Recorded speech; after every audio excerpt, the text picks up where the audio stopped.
For this tutorial video, I'm going to demonstrate how I use colored pencils to create depth in my images. For our inspiration, we're going to be using this apple.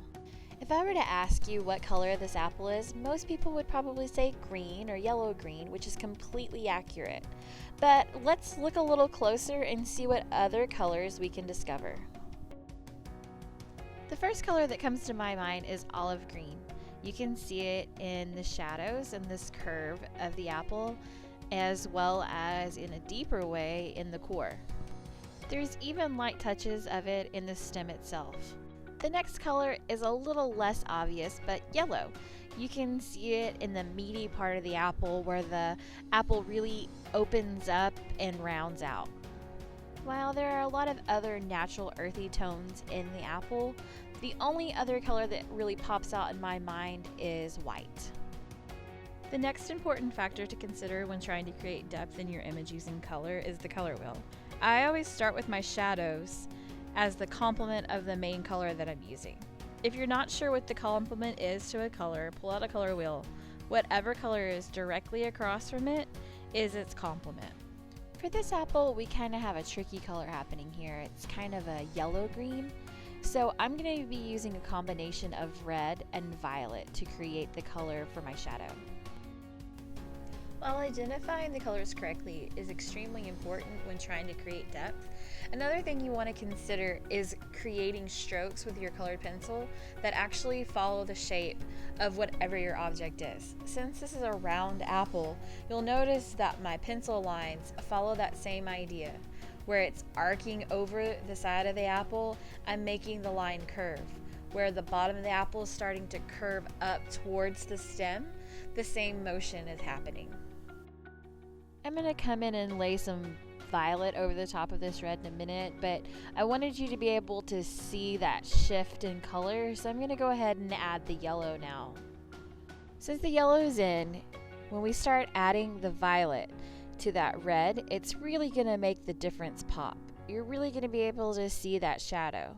And the reason behind that is purple is a cool color. Cool colors recede to our eye, so it helps make a convincing shadow. I'm going to start with the green now, layering over the top of that red violet to create a nice shadow, our olive green. Prior to this point, I have been coloring fairly lightly, not putting a whole lot of pressure behind the pencil. You'll notice that I'm coloring hard. There's lots of wax, the color is really intense, and the colors underneath are blending well. Another aspect you might notice a little more clearly at this point in the painting is the lines that we talked about. Those leading lines that curve with the shape of the apple. I'm not doing any coloring where I'm going left or right or in little circles. Everything is in the shape of the apple. I've also left the white highlight. There's a little bit of color there, but for the most part it's really light compared to everything else, so that way we can get a nice pop.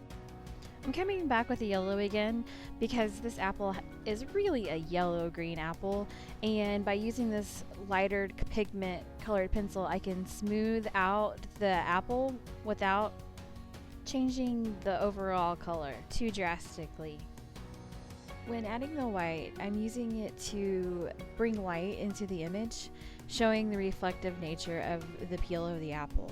So we have touches of it on the outside edges, as well as in that bright pop in the middle of the apple.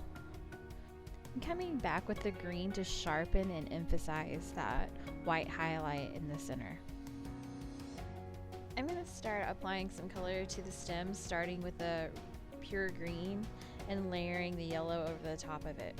If you look really closely at the stem, it has a very earthy green.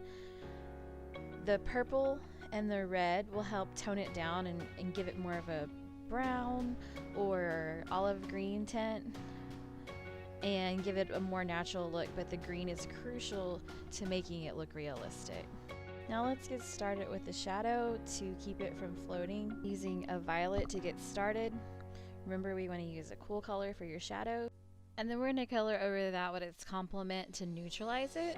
In this case, that would be yellow. And then to finish it off, we're going to hit all of this bottom shadow with a little bit of white to help blend it and extend and soften the edges.